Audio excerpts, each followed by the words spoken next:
አሉላ አባ ነጋ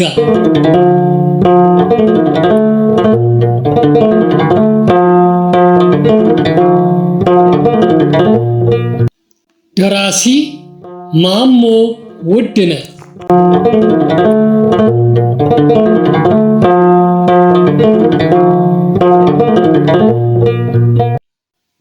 በታሪክ ሚዲያ ተዘጋጅቶ የቀረበ የታሪካዊ ልቦለድ ትረካ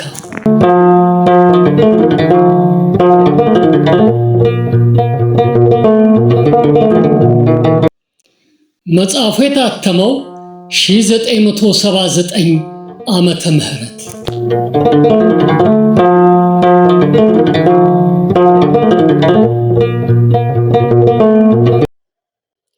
ውድ የቻናላችን ተከታታዮች በዛሬው የክፍል 6 ትረካችን ግብጾች የአሉላ አባ ነጋን ጦር ፊት ለፊት ገጥሞ ማሸነፍ ሲያቅታቸው በተለያዩ ምክንያቶች አኩርፈው የሸፈቱ ተቃዋሚዎችን በአሉላ ላይ ማስነሳታቸውንና በዚህም ቢሆን እንዳልተሳካላቸው ራስ አሉላ ምጽዋና በጎስን ከግብጾች ነፃ አውጥተው ወደ ኢትዮጵያ ለመመለስ አስበው እያለ በሰሜንና መሃል አገር ግጭት እየተነሳ ለዓላማቸው እንቅፋት እንደሆነባቸውና ሌሎች ታሪኮችንም እንመለከታለን። እናንተም ትረካውን እስከ መጨረሻው እንድትከታተሉና ቻናሉንም ሰብስክራይብ፣ ላይክ፣ ሼር እና ፎሎ ማድረጋችሁን እንዳትረሱ እያልን አሁን ወደ ሙሉ ትረካው እናመራለን።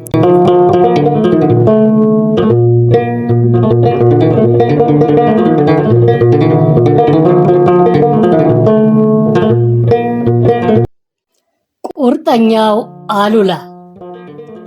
የራስ ወልደ ሚካኤል መታሰር በግብጾች ዘንድ ያላሰቡት ዱብዳ ሆነ።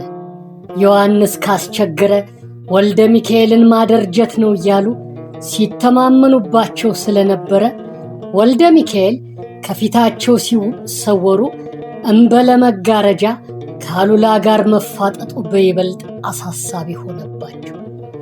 የአሉላን ብርቱ ክንድ ሊመክት የሚችል ጉልበት ከማጠናከር ሌላ አማራጭ አልነበራቸው።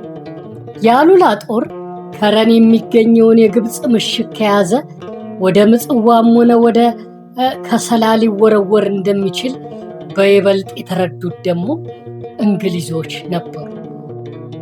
በእርግጥም አሉላ ያን እጅግ አስፈላጊ የነበረ ምሽግ ከያዙ እንግሊዝ በግብፅ ላይ ታዝላ ይዘው የነበረውን ጥቅምና ክብር ወደ ማጣቱ ልትደርስ ሆነ። ስለዚህ ከዚያ ውድቀት ላይ ከመድረሷ በፊት ነገሩን በዲፕሎማሲ ማለዘቡን ሁለቱም ወገኖች ስላመኑበት የሱዳን ጠቅላይ አገረ ገዥ የነበረው ጎርደን ከራስ አሉላ ጋር ለመነጋገር እንዲችል ፍቃድ የሚጠይቅ ደብዳቤ ጻፈላቸው። እርሳቸውም ፍቃደኝነታቸውን ስላስታወቁት እርሳቸው ወደ ነበሩበት ጉራ ወደ ተባለው መንደር ሄደ። ራስ አሉላ ጎርደንን ተቀብለው ሲያነጋግሩት ምንም እንኳ ንጉሠ ነገሥቱ የከለከሉም ቢሆን ትንባሆን ቢመጉ ቀረ አይለኝ አሉት፣ ፈገግታቸውን ጭምር እየጋበዙ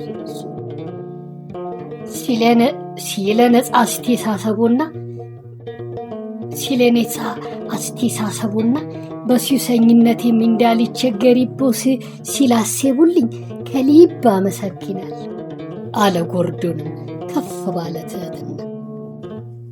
እንግዲህ ወደ ዋናው ወደ መጡበት ጉዳይ ከመግባታችን በፊት አመጣጦ ከእንግሊዝ መንግስት መሆኑን እንዲያረጋግጡልኝ ይፈልጋል አሉትና ጥቂት ቆይተው ደግሞ እንደተረዳሁት የእንግሊዝ መንግስት ባለስልጣን ኖት ብለው አተኮሩበት። የጎርደን ድንጋጤ ከፊቱና ከሁኔታው ላይ በጉል መከሰት ጀመረ። ይሰነዘርብኛል ብሎ ያላሰበበት ጥያቄ ነበር። ለደቂቃዎች ያህል አንገቱን አቀርቅሮ ቆየና የለም የእንግሊዝ መንግስት መልእክተኛ አይደለም የመጣሁት የከዲቢ ኢስማኤል መልእክተኛ ሆኜ ነው ብሎ መለሰላቸው። የአሉላ ፍላጎት ደግሞ ከቀዲቡ ጋር ሳይሆን ከእንግሊዝ መንግስት ጋር ለመነጋገር ነበር። ከዚህ ሌላ ደግሞ ጎርደን ቀደም ሲል በግብፃዊ መኮንን እጅ የላከላቸውን ሐሳብ ያልተስማሙበት ነበር። የእንግሊዝ መልእክተኛ ያለመሆኑን ካረጋገጠላቸው በኋላ ፈገግታቸው ቅጭም እያለ መንፈሳቸው እየቀዘቀዘ ሄደ። የቀዲም መልእክተኛ ሆነው ከመጡ ምን ቁም ነገር ላገኝበት ነው የምንነጋገረው ብለው ፊታቸውን ኮስተር አደረጉበት። እንዲያውም የጥርጣሬ መንፈስ እየወረራቸው መጣ። ጎርደን ሊሰልላቸው እንደሄደም አድርገው ተመለከቱት። በመካከላቸው ከባድ ዝምታ ገብቶ ፈነጣቀላቸውና ሐሳባቸውን አራረ። ለነገር ነገሩ ከንጉሠ ነገሥቱ ጋር ለመነጋገር የሚፈልጉ ከሆነ ወደዚያው ልኮታል። በበኩሌ ግን እስከ 4 እና 5 ወራት ድረስ ወደ ምጽዋ ወታደር የማላዘምት መሆኔን አረጋግጦሎታል። እስከዚያ ድረስ ነገሩ በሰላም የሚያልቅ ከሆነ ግብፅ ጉልበት አለኝ ብላ የያዘችባትን ግዛቷን ለማስመለስ ኢትዮጵያ ደጀጠኛ አትሆንም አሉት። ነገሩ በዚሁ አበቃ። ጎርደንም ቢቸግረው አፄ ዮሐንስንም ደግሞ ለማነጋገር ወደ ደብረ ታቦር ተሻገረ። በቂ ስንቅና ጠባቂም ተሰጥቶት ነበር።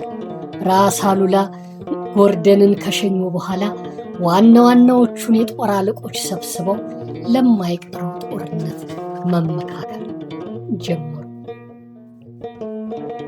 ከእንግሊዞች በኩል ደግሞ የቀረበልን ሐሳብ ግብጾችን አትንኩብን፣ በጎስንና ምጽዋን አትንኩባቸው ነው። እንግዲህ ምኞታቸው ይህ ከሆነ እኛ ደግሞ የኢትዮጵያን ዳር ድንበር ትላንት ከአንድም 2 ጊዜ ደጋግመን ክንዳችንን ላቀመስናቸው ግብጾች ቀርቶ ከእነርሱ የላቀም ባለ ጉልበትና ባለ ወኔ ቢመጣ አሳልፈን የምንሰጥ አይደለም። ከኛ በፊት ለዚህች አገር ክብርና ድንበር ከቱርክ ጋር የተጋደሉት ወገኖቻችን አጥንት እሾህ ሆኖ ይወጋናል ነው። ስለዚህ እንግዲህ በጎስንና ምጽዋን ለማስለቀቅ መዘጋጀት ሊኖርብን። ሁለቱም ቀበሌዎች ቆላማዎች ስለሆኑ ወታደር በውሃ ጥም እንዳይጎዳ መጠንቀቅ።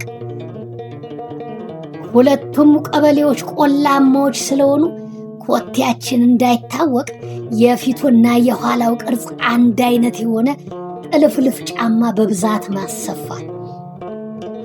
ለዚህ ቅርጽ ለዚህ የሚሆን ቆዳ በአያሌው እንዲገዛና ሰፊዎችም ከያለበት እንዲጠሩ በጎስም ሆነ በምጽዋ የሰፈረውን የግብፅን ጦር ምሽጎቹን መግቢያና መውጫቸውን ወደ ምሽጎቹም የሚያስገቡትን መንገዶች የጦሩን ናቴ እነዚህን ቀስ ብለው ነጋዴ ገበሬና መንገደኛ ተመስለው አጥንቶ የሚያስታውቁን ሰዎች መላክ ያስፈልገናልና በፊት አውራሪ ኃይለ ሥላሴ አማካኝነት ተመካከራችሁ ስራውንም ተከፋፍላችሁ እንድትጀምሩ አደራዬን ጥየባችኋለሁ። ሌላ ሐሳብ ካላችሁም ንገሩኝና ልስማው አሉ ራስ አሉላ ታማኞች የጦር አለቆቻቸውን በጉጉት ተራ በተራ እየተመለከቱ። የጦር አለቆቹ ለመጠነኛ ጊዜ እርስ በርሳቸው ሲታዩ ቆዩና ብላታ ገብሩ አባ ጭቁን ተነስተው ያሰብነውንና የተነጋገርነውን እስከ ዛሬ ደብቀኖታ አናውቅ። ዛሬም ባንነግሮ ህሊናችን ይወቅሰናል፣ አምላኩም ይፈርድብናል። ትላንትና ባለንጋ እየገረፍን ያባረረናቸው ግብጾች በአገራችን መሬት ላይ ውለው ሲያድሩ ጌታችን እንዴት አስችሏቸው ዝም አሏቸው እያልን ስናመው ነበር።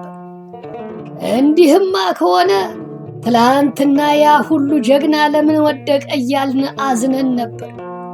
አሁንም ጌታ ፊት አውራሪ ሳይውሉ ሳያድሩ ይሰብስቡንና የሚሆነውን ነገር አዘጋጅተን እንነሳለን። ይሰብስቡንና የሚሆነውን ነገር አዘጋጅተን እንነሳለን አሉና ተቀመጡ። ብላታ የከሰላ ገዥና የራስ አሉላ የጦር አበጋዝ በመሆናቸው ሁልጊዜም ቢሆን ቀድመው የሚናገሩና ሐሳባቸውም በራስ ዘንድ ተቀባይነትን የሚያገኝ። ቀጥለው ፊታውራሪ ኃይለ ሥላሴ ተነሱና አሁን ብላታ ከተናገረው ሌላ የምጨምርበት የለኝ። የሁላችንም ሐሳብ ተናግሮታል።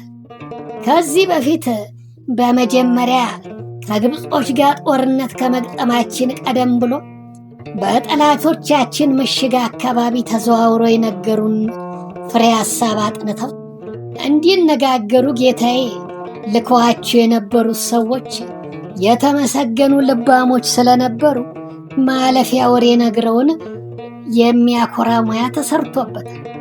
ዛሬስ እነዚያኑ ሰዎች ወደ በጎስና ምጽዋ ብንልካቸው አይሻልም ብለው ጠየቁ። ፊታውራሪ ሀብተ ሥላሴ የራስ አሉላ ልጅ ባልና በስልጣን ተዋረዱም እንደ ራስ አሉላ ሆነው የሚገመቱና የሚያስተዳድሩም ስለነበሩ በመኳንንቱና በጦር አበጋዙ ዘንድ የሚከበሩ ናቸው። አየ ፊታውራሪ አሉ ራስ አሉላ በታማኝነታቸውና በአስተዋይነታቸው የሚመኩባቸው እየተመለከቱ። አየ ፊታውራሪ ሐሳብ ማለፊያ ነው፣ ግን አንድ የተሳተ ጉዳይ አለ። በፊት የግብጾችን ምሽግና ሰፈር አጥንተው እንዲመለሱ ልከናቸው የነበሩት ተመልካቾች ከእኛው ጋር ከተንቤን የመጡ ነበሩ። እግዚአብሔር ረድቶን ያን የመሰለ ፍሬ ያለው ነገር አመጡልን እንጂ በማያውቁት ሀገርና ሕዝብ መካከል መላክም አስቸጋሪ ነበር። አሁን እነዚያኑ ሰዎች መልሰን ወደ በጎስና ምጽዋ ብንሰዳቸው ላይሳካልን ይችላልና ከአካባቢው ተወላጅ ደና ሰዎች አፈላልጎና ባይሆን ከፊተኞቹ ተመልካቾች ጋር አብረው እንዲሄዱ ማድረግ ነው የሚሻል። ወደ ሁለቱም ወረዳዎች የሚላኩት ደግሞ እንዳይጠረጠሩ እስላሞች ቢሆኑ አለዚያም ደግሞ እንደ እስላሞች የሚለብሱ ቢሆኑ ይመረጣልና እስቲ ተነጋገሩበት አሉ። የበጎስ አካባቢ ነዋሪዎችን ግብጾች እያታለሉ የእነርሱም ተከታዮች ለማድረግ እየጣሩ ነውና ሽሉ ይሆን አሉ ብላታ ገቡ። አዎ ግብጾች ሰብከውና አስፈራርተው የእነርሱ ረዳቶች ያደረጓቸውና ሃይማኖታቸውን የሚያስካዳቸው መኖራቸው ባይካድም በእነርሱ ወጥመድ ያልገቡና አገራቸውን የሚወዱና ያልበደሉ እስላሞችም በብዛት አሉ። በተለይም እዚህ ከገባን ወዲህ በጭንቀትና በችግር የተነሳ ከእምነቱ ተዛብቶ የነበረው ሁሉ ተረጋግቷል። መንግስት ጠንከር ሲል ህዝቡ የሚተባበራልና ይህን ያለ መዘንጋት ነው። የሆነ ሆኖ ተመልካች የመላኩን ጉዳይ በመጀመሪያ የምናስብበትና በቅድሚያም ውጤቱን የምንፈልገው ነው አሉ ራስ አሉላ። ከዚያ ቀጥሎ በጎስንና ምጽዋን ከግብጾች እጅ ፈልቅቀው ለማውጣት የሚያስችላቸውን ስልትና ዝግጅት ማቀለጣጠፍ እንደጀመሩ ቀደም ብሎ ጅዳ ውስጥ በቆንሲልነት ሲሰራ ቆይቶ በኋላ በንግድ ሥራ ላይ ተሰማርቶ የነበረ አውግስጦስ ዋይልድ የተባለ እንግሊዛዊ ራስ አሉላን ለማነጋገር ስለፈለገ እንዲገባ የፍቃድ መጠየቂያ ደብዳቤ ላከላቸው።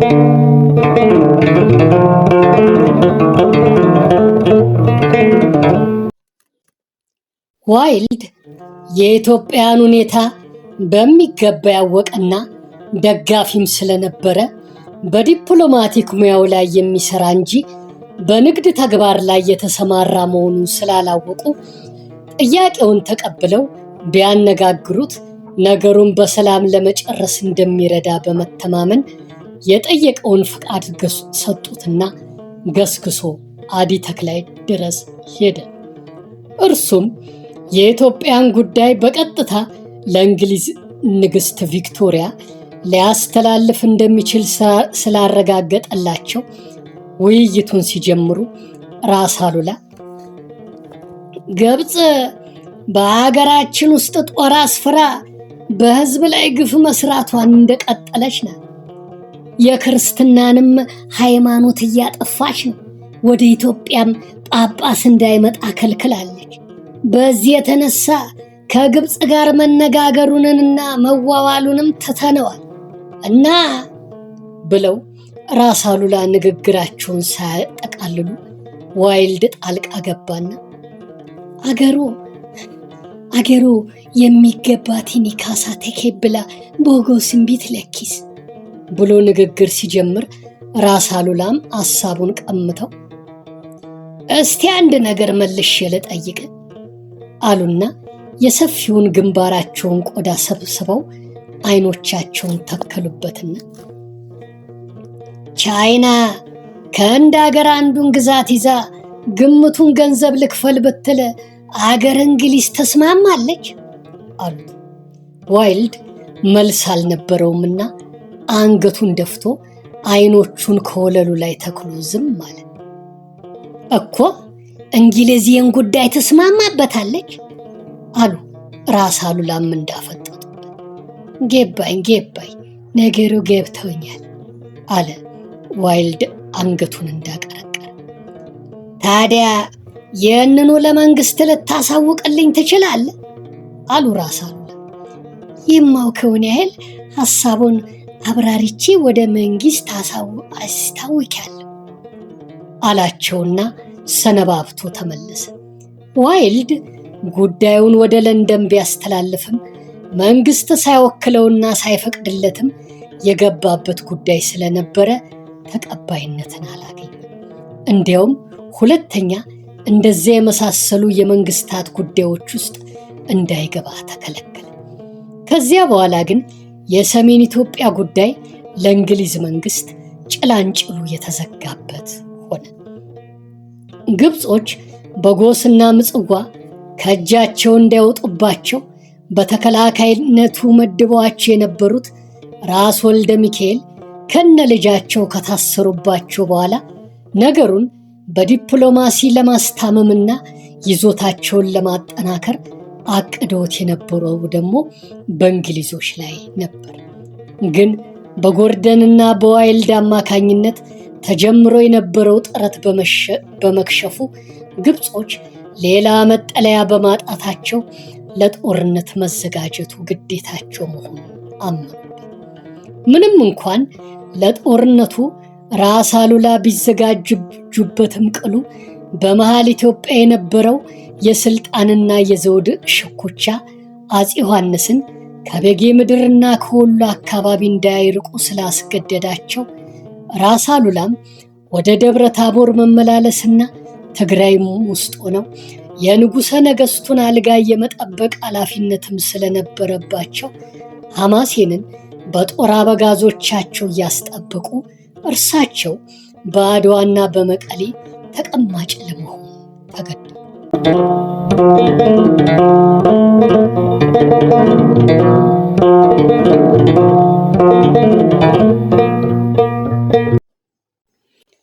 በዚህም ምክንያት የተነሳም በግብጾች ላይ ጦር ለመወርወር ቸኩሎ የነበረው የአሉላ ክንድ እየቆየ እየበረደ ሄደ። ገና ከመጀመሪያው ከተንቤን ወጥተው አብረዋቸው ክፉንም ደጉንም ሲካፈሏቸው የነበሩት ታማኛቸውና የእሳቸውንም ፈለግ በመከተል ረገድ የማያወላውሉት ብላታ ገብሩ አባ ጨቁን የአሉላ ቀኝ እጅ ከሆኑ በኋላ ከመረብ ምላሽ የነበሩትን ተቃዋሚዎቻቸውን እየተከታተሉ ማጥፋትና ወደ በጎስም ብቅ እያሉ ግብር ቢያስገብሩም ቅሉ በከረን የነበረውን የግብጾች ምሽግን ለመስበር የማያመች ሆኖባቸው ነበር። ከዛ ሌላ ደግሞ የአካለ ጉዛይ ባላባት ባህታ አጎስ አፄ ዮሐንስን ከርተው ሸፈቱ። የሁኔታው ከባድነት ደግሞ ንጉሠ ነገሥቱንና ራስ አሉላን እያሳሰባቸው በመምጣቱ በተለይም ግብጾች እስልምናን ለማስፋፋት የጀመሩት ዘመቻ እንደዚሁም በሐማሴን የነበሩት ሚስዮናውያን ግብጾችን በመርዳት ያደርጉት የነበረው ጥረት የሚያባብሰው መሆኑን የተረዱት አፄ ዮሐንስ ራስ አሉላን ወደ ግዛታቸው እንዲመለሱና ሁኔታውን በጥብቅ እንዲቆጣጠሩ አዘዟቸው። ራስ አሉላም ወደ ግዛታቸው እንደተመለሱ የግብጾች ተከታዮችና ደጋፊዎች የነበሩትን ሚስዮናውያን ስብከትና እንቅስቃሴ አዘውትረው መቆጣጠር ጀመሩ። በዚያም ጊዜ በየሚስዮናውያኑ የነበሩትን ኢትዮጵያን እየለቀሙ እውነተኛውን የኢትዮጵያን ሃይማኖት ወቁ፣ ተማሩ እያሉ ወደ ደብረ ቢዘን ገዳም ያስገቧቸው ጀመሩ። ቀጥለውም አንዳንዶቹን እንደ ስዊድን ሚስዮን የመሳሰሉትን ዘጉ። በዚህ ጊዜ በምጽዋ የነበረው የፈረንሳይ ቆንሲል ወደ ራስ አሉላ ሄዱ። በሚስዮኖች ላይ የተጀመረው ቁጥጥር መነሳት ይገባዋል አላቸው። ራስ አሉላም የለበጣ ፈገግታቸውን እያሳዩት ታዲያ ከዚህ ከጠበቀባቸው ወደ ሀገር ወስደው ለምን አያሰፍሯቸው አሉት። እርሱም ቀጠል አድርጎ በቤጎስም ሆነ በሚስዋ የሚኖሩት ሚስዮናውያን የወንጌል መልእክተኞች ስለሆኑ የኢትዮጵያን የበላይነት እንዲያውቁና ግብርም እንዲከፍሉ መጠየቃቸው አግባብ አይመስለኝምና ትእዛዞን እንዲሰርዙ ላሳስብ እወዳለሁ አላቸው። ሰሙኝ ወይ ሙሴ? ይህን ሊነግሩኝ ከምጽዋ ድረስ መምጣቱ ያስቀኛል። የእነርሱ ወንጌል ሰባኪነት ማለት ከግብፅ ጦር ጋር መተባበር ማለት ነው። ወንበዴ ማብላትና ማጠጣት፣ ተንባው እየዞሩ ለህዝብ ማስተማር፣ ህዝብን ሱስ ማስለመድ ነው። እነዚህን ነው የወንጌል መልእክተኞች የሚሏቸው። የኢትዮጵያን የበላይነት ካላወቁ እኛም አናውቃቸውምና የሚያውቋችሁና የምታውቋቸው ውሰዷቸው አሉት። ነገር እኮ እየከፋ ከሄደ እኮ ግጭት እንዳይነሳ ያሰጋል አላቸው። ለግጭቱ ቀርቶ ለጦርነቱም ቢሆን አንሰጋበትም አሉት። ፈረንሳዩም ዲፕሎማት መልስ አልነበረውምና ለማንኛውም ቢታስቡበት አይከፋም ብሏቸው ሲወጣ ስላሰብንበት እኮ ነው እናንተን የከፋችሁ ብለው አሰናበቱት። የግብፅ ጦር ሰፍሮበት የነበረው የበጎስና የአካባቢው ህዝብ በግብፅ ስብከትና አስገዳጅነት የተነሳ የእስልምና ሃይማኖት ተከታይ ከመሆኑም በላይ ሌላ ለኢትዮጵያ መንግስት ተገቢውን ግብር እንዳይከፍል ግብጾች ይቆጣጠሩት ነበር። ራስ አሉላ ደግሞ የበጎስም ሆነ ምጽዋ ነዋሪና ሚስዮናውያን ጭምር የኢትዮጵያን ዜግነት እንዲያከብሩና እንዲገብሩ አጥብቀው የሚጠይቁበት ጉዳያቸው ስለነበር ይህንኑ ለማረጋገጥ ሲሉም ቁጥሩ ከ12,000 በላይ የሆነ ጦር አዘጋጅተውና አስታጥቀው ወደ ቀበሌው አዘመቱ።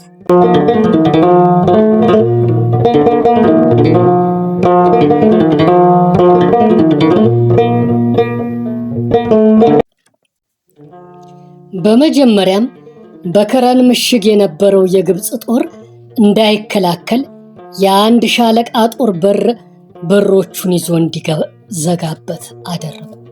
ቀጥሎም በራሳቸው የሚመራው ዋናው ጦር ደግሞ የሃልሃልን ተራራዎች ያዘ።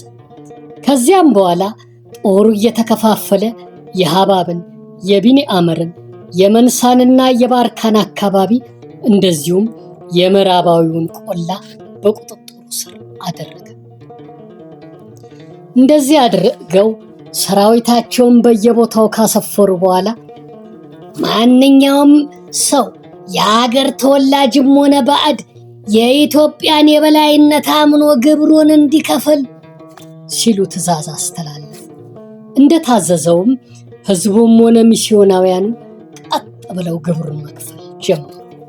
በዚህ ጊዜ በከረን ምሽግ ውስጥ የነበረው የግብፅ ጦር አዛዥ ራሽድ ፓሻ ህዝቡን ከሚያስገቢሩ ለምን እስከ ምሽጉ ድረስ መጥተው ከኔ ጋር ጦርነት አይገጥሙኝ ብሎ ላከባቸው። በዚህ መልእክት አሉላ አልተበሳጩም፣ አላዘኑ። እንዲያውም ከት ብለው ሳቁና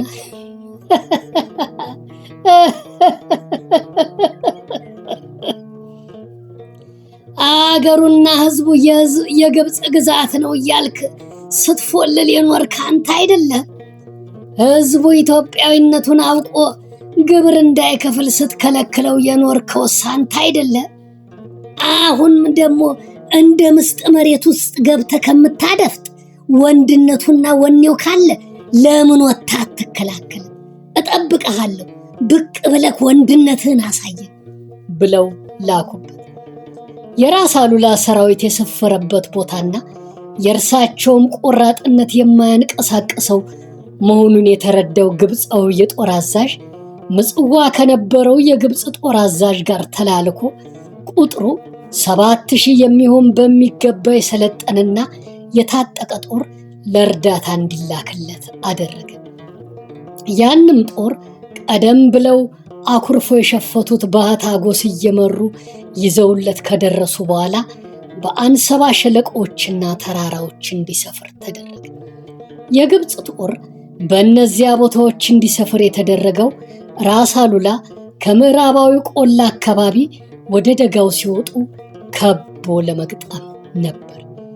ራስ አሉላ ግን የግብፅን ጦር እንቅስቃሴና ሁኔታውን የሚከታተሉ ልዩ ተመልካቾች አሰማርተው ነበርና የደረሳቸውን ጥቆማ ከሁኔታው ጋር አገናዝበው ከምዕራባዊ ቆላ ወደ ደጋው ሐማሴን ሲመለሱ የግብፅ ጦር ባልጠረጠረበት አቅጣጫ ተጉዘው ጻዘጋ ላይ ሰፈሩ።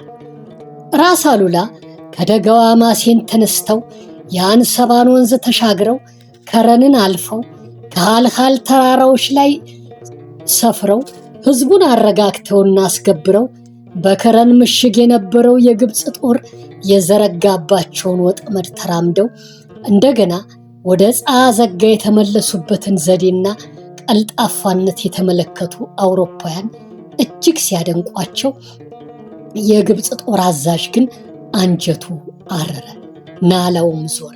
በዚያ ወጥመድ አሉላን ከፈጠረቀ በኋላ ሐማሴንን ሙሉ በሙሉ ለመያዝ ጓግቶ ነበር። ራስ አሉላ ከግብፅ ወጥመድ ካመለጡም በኋላ ሰራዊታቸውን በልዩ ልዩ አቅጣጫዎችና ስልቶች ወደ ምዕራባዊ ቆላ እያዘመቱ ከመቆጣጠርና ከማስገበር አልተገጡ።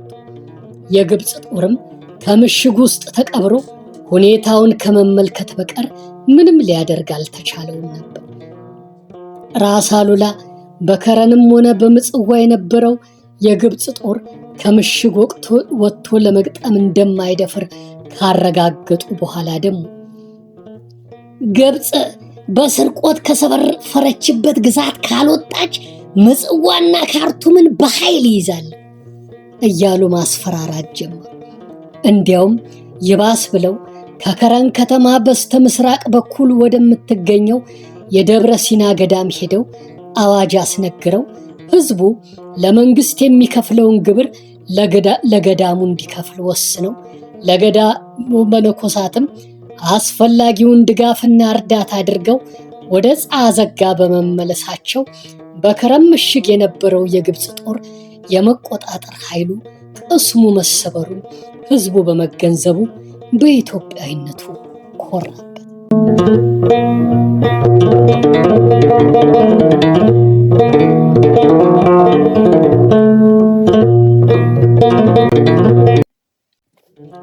ከግብጾች መስረግ በፊት በጎስንና አካባቢውን ቱርኮች ከመያዛቸው ቀደም ብለው ምዕራባዊው ቆላ ማለትም ከረን፣ ሳህል፣ ባርካና ከሰላ የሚባሉት ወረዳዎች የክርስትናን ሃይማኖት የሚከተል ህዝብ በብዛት ነበረባቸው።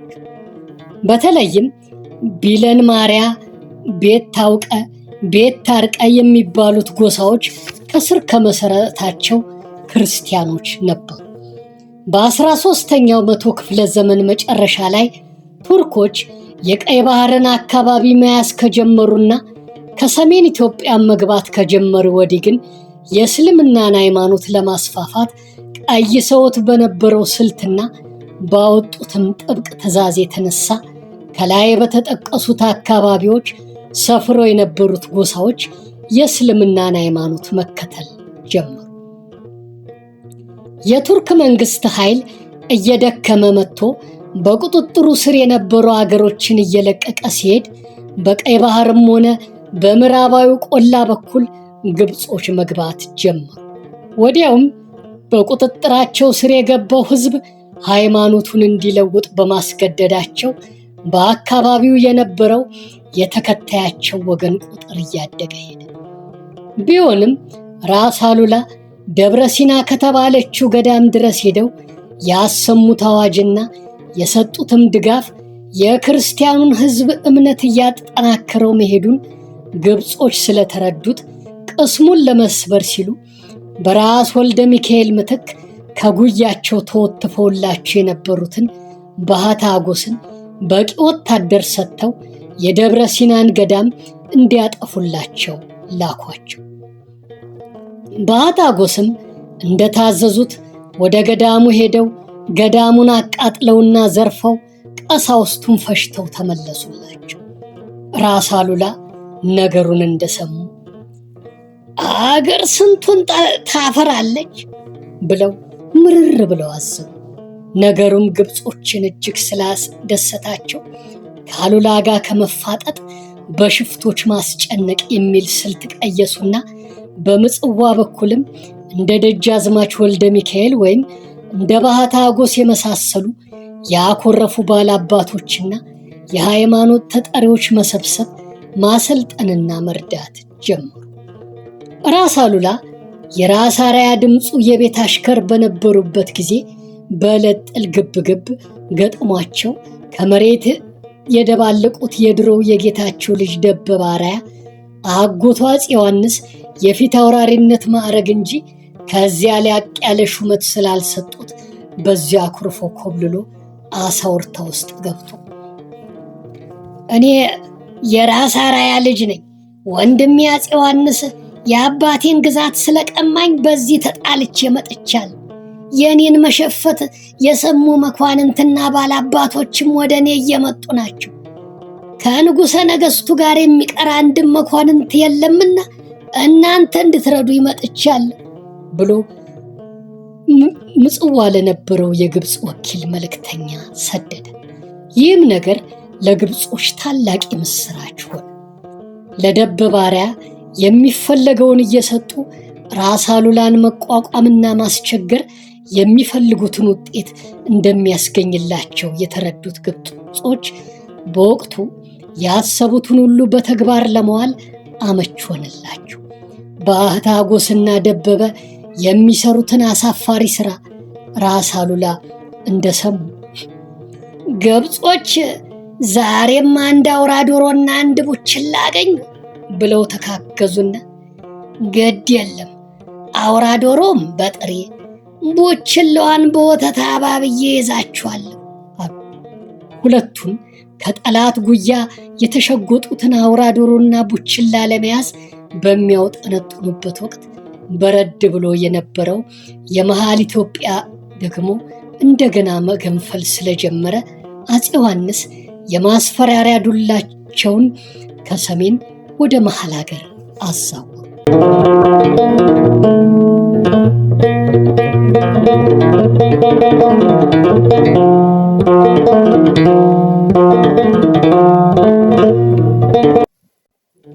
የችግሩን መነሾ እንዲህ ነበር። ቀደም ብሎ አፄ ዮሐንስ የጎጃሙ ራስ አዳልን ተክለ ሃይማኖት ብለው ሰይመው የንጉስነት ማዕረግና ጎጃምን ሰጥተዋቸው ሁኔታው ተረጋግቶ ነበር። በመካከሉ ንጉስ ምኒልክ እንደገና አሻፈረኝ ብለው ተነሱና ከንጉስ ተክለ ሃይማኖት ጋር እምቦቦ ላይ ጦርነት ገጥመው አሸንፈው ገሚስ ጎጃምን ያዙ። ይህም ነገር አፄ ዮሐንስን እጅግ ስላሳሰባቸው መኳንንቶቻቸውንና የጦር አለቆቻቸውን ሰብስበው ምኒልክ የገባውን ቃል እያፈረሰ ከትእዛዜም እየወጣና እየጎለበተ መጣ። ከዚህ ቀደም ባሳየው አሻፈረኝነት ፈጥኜ ጦር አላዘመትኩበትም ነበር። ለክፉ ቀን የሚሆኑ የውጭ ጠላት ሲመጣ የሚመክቱ ጀግኖች በእኔና በእርሱ ወገን ሆነው እንዳይተላለቁ የጀግኖች ደም በከንቱ እንዳይፈስ በማለት የሃይማኖት አባቶች በመካከላችን እንዲገቡ አድርጌ ነገሩ ደስ በሚያሳይ መንፈስ እልባት አግኝቶ ነበር። አሁን ደግሞ ይኸውና እንዲህ ያለ ድፍረት ፈጸመ። የጠላሁት የአንዲት እናት ልጆች ደም በከንቱ መፍሰስ የማይቀር ሊሆን ነው። እንግዲህ እናንተም ምከሩበትና የሚሆነውን አመልክቱኝ ብሎ አስታውቋቸው። እንደዚህ የሆነበት ምክንያት ውሳ ታውቋል አሉ ራስ አርአያ። አኮረፍኩ ብሎ ነዋ አሉ አፄ ዮሐንስ። በምን የተነሳ? ግዛቴ ተቆርጦ ለተክለ ሃይማኖት ለምን ተሰጠብኝ ብሎ። አወይ ሞኝነት ብለው ራስ አርአያ ለጥቂት ጊዜ በዝምታ ታፍነው ቆዩና ይህስ ቢሆን መቼ የሚያስኮርፍ ነበር? ለሁላችንስ ቢልክብን በእርጋታ ሊሆን ይችላል ነበር። አሁንም እንዳልከው የአንዲት እናት ልጆች ደም ከምናፋስስ እነዚያኑ የፊተኞቹን ሰዎች መልሶ መላክና ነገሩ በእርቅ እንዲያልቅ ማድረግ ነው። ደም ለማፋሰስ ያለ መሸኮሉ ተገቢ ነው አሉ። ቀጠል አድርገው ደግሞ ራስ አሉላ ተነሱና የእርስ በርሳችንን መበጣበጥ ነው ለጠላቶቻችን በር ከፍቶ ይኸውና በጎስንና ምጽዋን ያስያዘብን። አሁንም በመካከላችን ደም መፋሰሱ ከቀጠለ ጠላት እንደለመደው እስከ በራፋችን ለመምጣት ይጠባበቃል። ንጉሥ ምኒልክ በርካታና ጠንካራም ሰራዊት እንዳላቸው እናውቃለን። አሁን ደግሞ የጎጃምን ጦር ሲጨምሩ የበለጠ እንደሚጠነክሩ አያጠራጥርም። ከዚያ በኋላ ጦርነት ስንገጥም የግራ ቀኛችንም ሰራዊት ይተላለቅና አገሪቱ ፈጽማ ባዶ እጇን ቀርታ ጠላቶቻችን ሰተት ብለው የሚገቡባት ትሆናለች። እንግዲህ ለዚህ የሚታየኝ ከዚሁ ሆነን ብንላላክ ንጉሥ ምኒልክ ጦራቸውን ለማዘጋጀት ጊዜ ያገኙና እምቢ ሊሉን ያመቻቸዋል። ለዚህ መድኃኒቱ ሳንውል ሳናድር ወደዚያው ቀረብ ብለን ብንላላክ የደከመው ፈረሳቸው ከማንሰራራቱ በፊት ልናስፈራራቸውና አቅማቸውን አውቀው ሊመለሱልን ይገደዳሉ። ታዲያ ለዚህ የሚረዳው ፈጥኖ መሄዱ ነው ብለው ተቀመጡ። አፄ ዮሐንስ መኳንንቱን ምክር ጠይቀው አሉላ ከተናገሩ በኋላ ሌላ ምክር መስማት ገደል እንደ መግባት ሆኖ ስለሚታያቸው በዚያ ዕለትና ስብሰባም ሌላ ተናጋሪ ሳይጠብቁ ነገር ከልቤ ገብቷል፣ ሌላ መጨመር አያስፈልግም፣ ነገውኑ ጉዞ እንዲጀምር ይሁን አሉና ወሰኑ። በዚሁ መሰረት ከደብረ ታቦር ተነሱና ወደ ወሎ ተጉዘው ወረኢሉ ሰፈሩ። እጅግ አስግቶ የነበረው የወንድማማቾች መተላለቅም እንደገና ሊወገድ የሚችልበት እድል ተፈጠረ። ንጉሥ ምኒልክ አቅማቸውን ገምተው በፊት የማሉትን መሐላ አስታውቀው ለንጉሠ ነገሥቱ መልእክተኞች ሰደዱና ቁጣቸውን አብርደው ለእርቁ ተዘጋጁላቸው። አፄ ዮሐንስ ምኒልክን ብቻ ይቅር ብለው ከማስታረቅ ሁለቱን ንጉሶች ማስታረቅም የበለጠ ውጤት እንደሚያስገኝ በማመዛዘን ወረኢሉ ድረስ እንዲመጡ ላኩባቸው። ከዚያ በኋላ ሦስቱም እርቃቸውን በመሐላ አጸደቁ።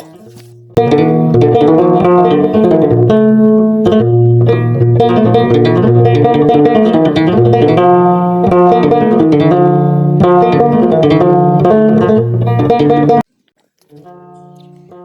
ዮሐንስ የሁለቱን ንጉሶች ግጭት መርምረው የየግዛታቸውን ክልል አከፋፍለው አደላድለው ካስማሙ በኋላ ከንጉሥ ተክለ ሃይማኖት ሰራዊት ይበልጠውን እጅ ቀንሰው ለማስፈራሪያ ዱላቸው ጨምረው ከምኒልክም ጋር ሁለተኛ ለድብድብ ላለመሰላለፍ ሲሉ ልጃቸው ራስ አርአያ ሥላሴን ከንጉሥ ምኒልክ ልጅ ከወይዘሮ ዘውዲቱ ጋር እንዲጋቡ እንደ ባህሉና እንደ ወጉም ልጅህን ለልጄ ብለው ወደ ምኒልክ ሽማግሌ ላኩ።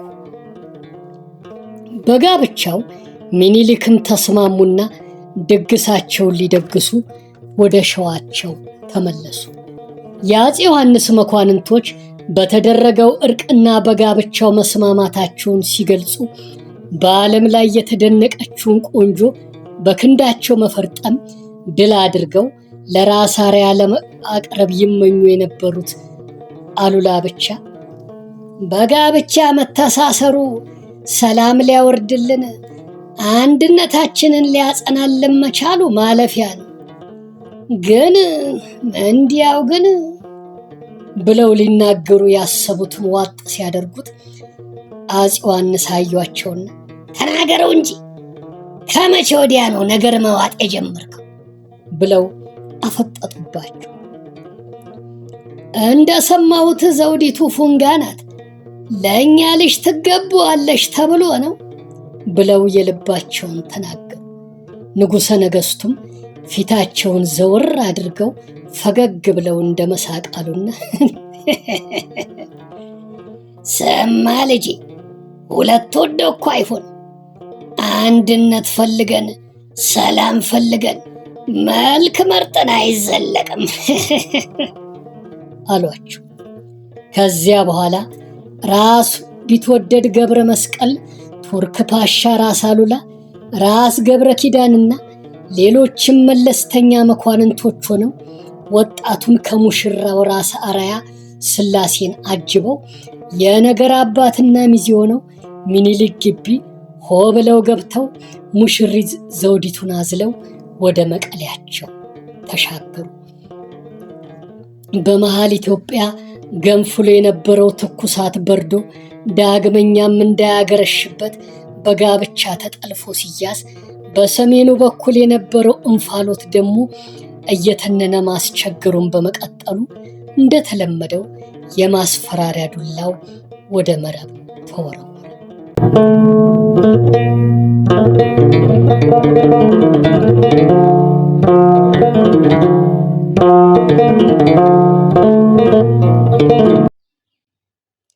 ራስ አሉላ በመሃል ኢትዮጵያና በትግራይ ውስጥ ከንጉሠ ነገሥቱ ጋር ይቀመጡ በነበረበት ጊዜም ቢሆን በመረብ ምላሽ ግዛታቸው ኃላፊነትና አደራ ሰጥተዋቸው የነበሩት ወኪሎቻቸውና የጦር አበጋዞቻቸውም ቢሆኑ በበጎስና በምጽዋ የነበሩት ግብጾች ወደ ደጋው አካባቢ እንዳይወጡ መከላከል ብቻ ሳይሆን አመቺ ጊዜ እየፈለጉም ለማጥቃት ይሞክሩ ነበር። ግብጾች የኛ ግዛት ነው በሚሉት ወረዳና ጎሳ መካከል እየገቡ የኢትዮጵያን የበላይነት እያሳመኑ ግብር እያስከፈሉ ሁኔታውን ይቆጣጠሩት ነበር።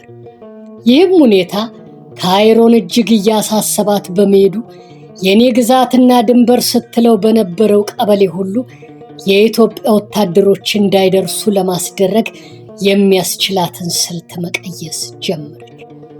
በዚህም መሰረት ስልቱን የሚነድፉላትን ባለሙያዎቿን ወደ ከረንና ምጽዋ ሰደደች።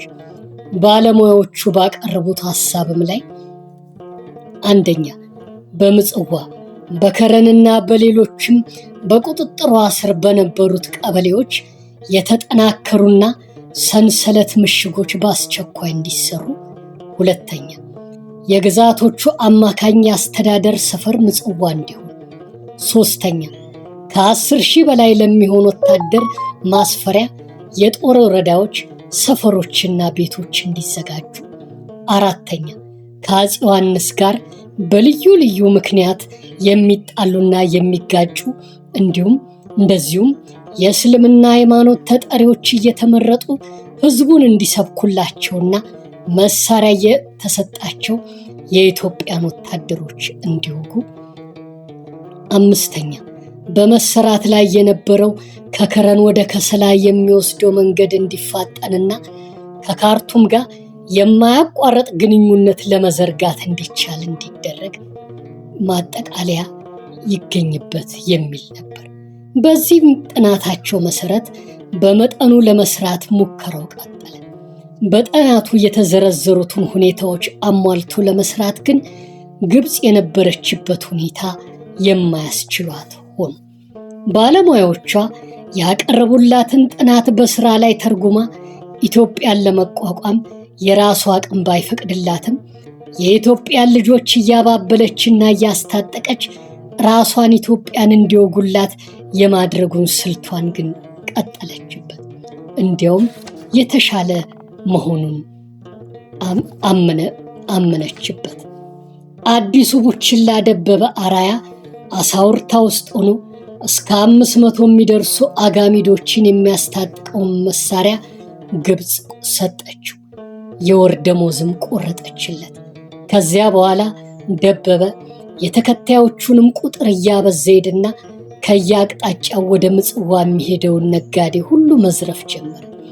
እንዲያውም አንድ ጊዜ የፈረንሳይ ቆንሲል የነበረውን ሀብት ዘርፎ በምጽዋ እና በሐርጌጎ አካባቢዎች ሲያሸጠው በምጽዋ የነበሩት ግብጾች ነገሩን ሰምተው ቆራጥ ጀግና እያሉ አሞጋገሱት።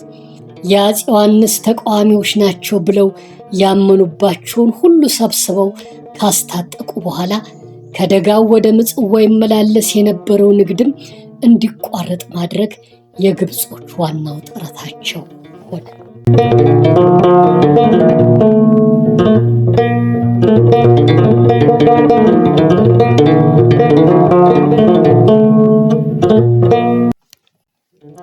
ቀጥለውም ዙላ ወደሚባለው የጠረፍ መንደር ወታደሮቻቸውን ሰደው ራስ አሉላ አስገዝተው ሊጫን ተዘጋጅቶ የነበረ ከ800 በላይ የሚሆን ጠመንጃና ከ30 ሳጥን በላይ የሚሆን ጥይት ዘረፉ።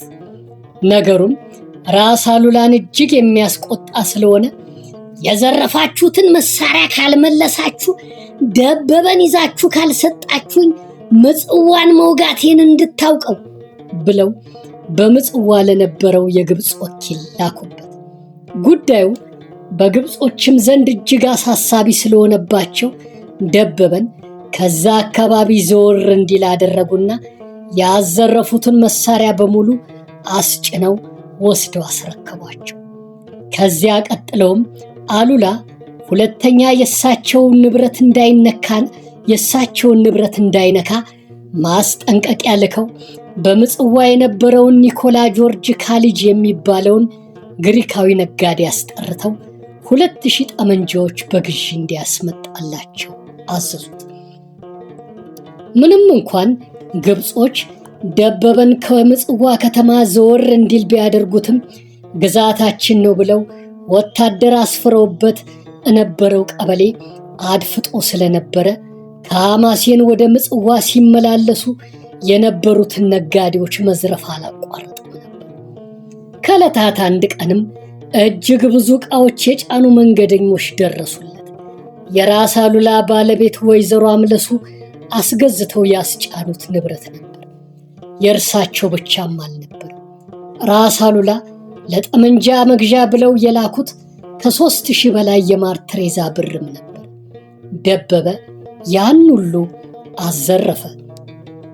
ንብረቱ የቱና የራስ አሉላ በመሆኑም እጥፍ ድርብ ደስታ ተሰማውና ክቡር ጌታ ራስ አሉላ ሆይ እህቴና ባሏ ይህን ያህል ስጦታ ስለላካችሁልኝ ምስጋናዬን አቀርባለሁ ብሎ የፌዝ መልእክት ሰደደላቸው። ከዝርፊያውና ከፌዙም አከታትሎ በራስ አሉላ ቤት ከባድ ሐዘን ደረሰ። ለብዙ ጊዜ ታሞ የነበሩት ባለቤታቸው ወይዘሮ አምለሱ አረፉ።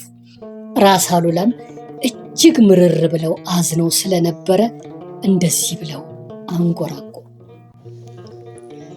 አምለሱ ነበረች የራስ ጌጤ ክብሬ፣ የትከሻዬ ልብስ ጋሻዬና ጦሬ፣ የቤቴ ምሰሶ የቤቴ ብርሃን፣ ዛሬ ፈረሰና ጨለመኝ እኔን። አረረ ልሳኔ ታሰረ አንደበቴ፣ ክንዴም ዋሸሸልኝ ደከመ ጉልበቴ። በራስ አሉላ ላይ በደረሰው መሪር ሐዘን አፄ ዮሐንስም እጅግ አዘኑ። ከቤተሰቦቼ ሁሉ ለሀገር የምታስብ ሀገሩን የሚያገለግለውን ሁሉ የምትወድ ጠንካራ መንፈሰ ጠንካራ ነበረች። ለዚህም ነበር አሉላን እንድትረዳው ያደረኩት። ሁላችንም ባያድለን ነው እርሷን የቀሰፈብን ብለው የሐዘን ተካፋይነታቸውን ገልጸው ነበር።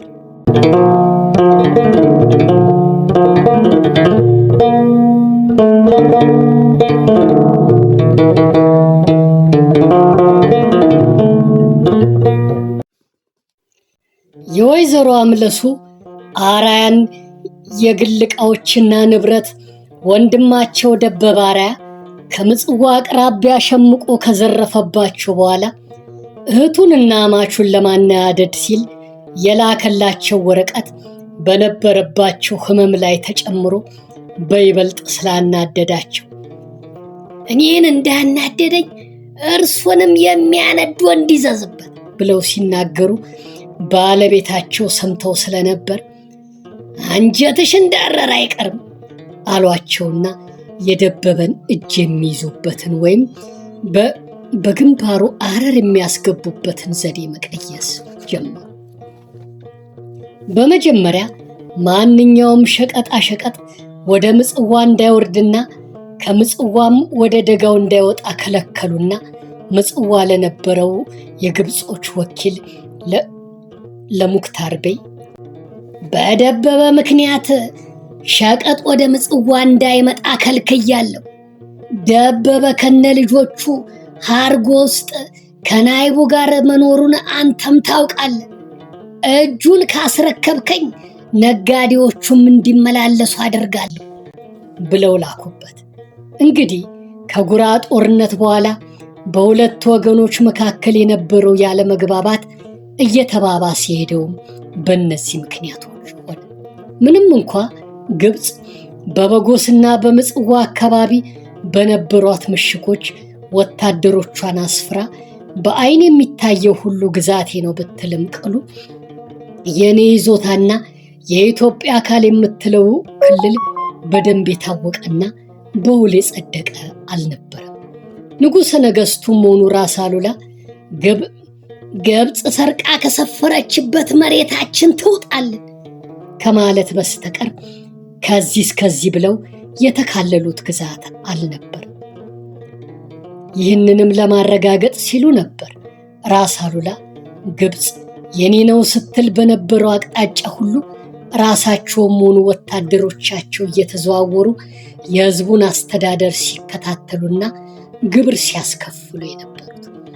ያም አድራጎታቸው ጠቃሚ ሆኖ ተገኝቷል። ምክንያቱም ግብፅ የበላይነት እንዳይሰማትና ሕዝቡም በኢትዮጵያዊነቱ እንዳይናቅ ለማድረግ በመቻሉ ነበር።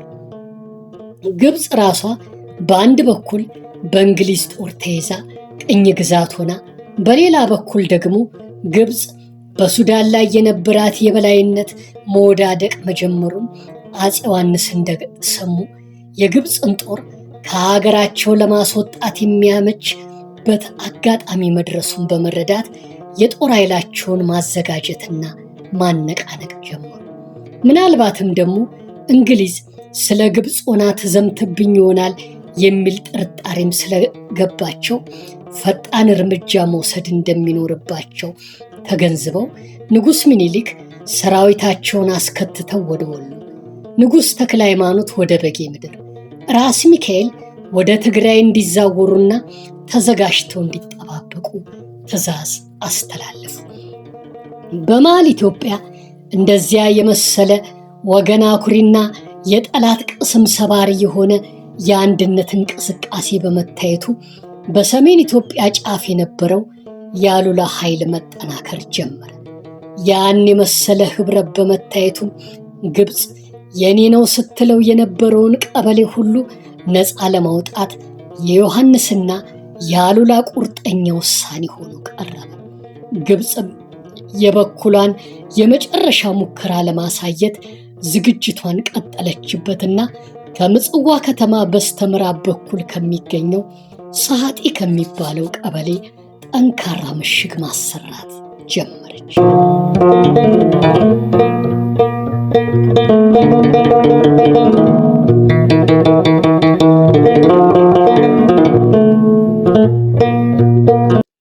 የግብፅ ወታደሮች ከምጽዋ ከተማ ወጥተው ያን ያህል መሬት አልፈው የኢትዮጵያን ግዛት ዘልቀው ገብተው ምሽግ ሰርተው መስፈራቸውን ራስ አሉላ እንደሰሙ መሬቱ የኢትዮጵያ ርስት መሆኑንና የግብፅ ወታደሮች ያለ አግባብ የሰፈሩበት በመሆኑ በአስቸኳይ ለቀው እንዲወጡ ለግብፁ ተጠሪ ጻፉለት።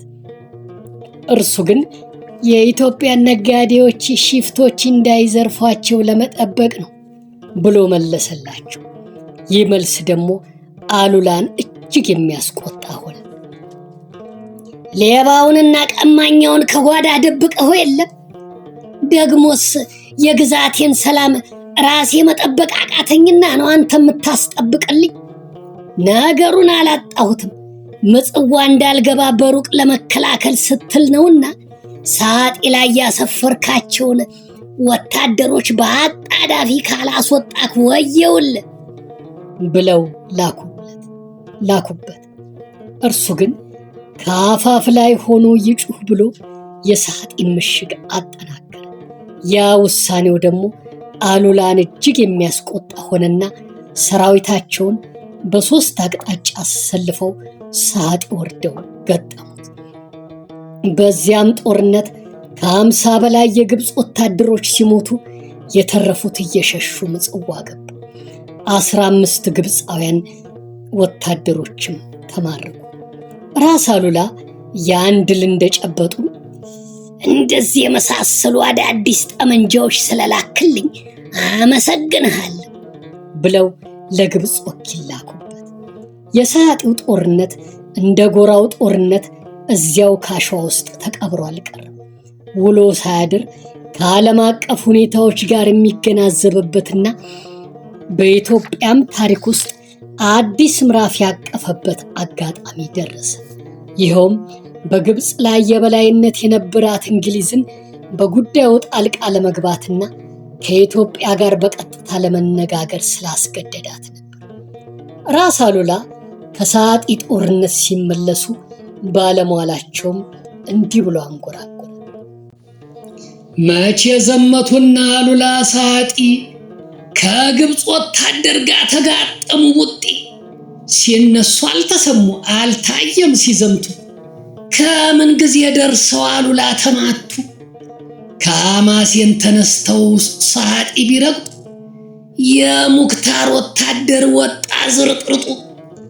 አሉላ አባ ነጋ ንፋስ ነው ወይ መብረቅ? ድንገት ተወርውሮ ጠላት የሚያስጨንቅ።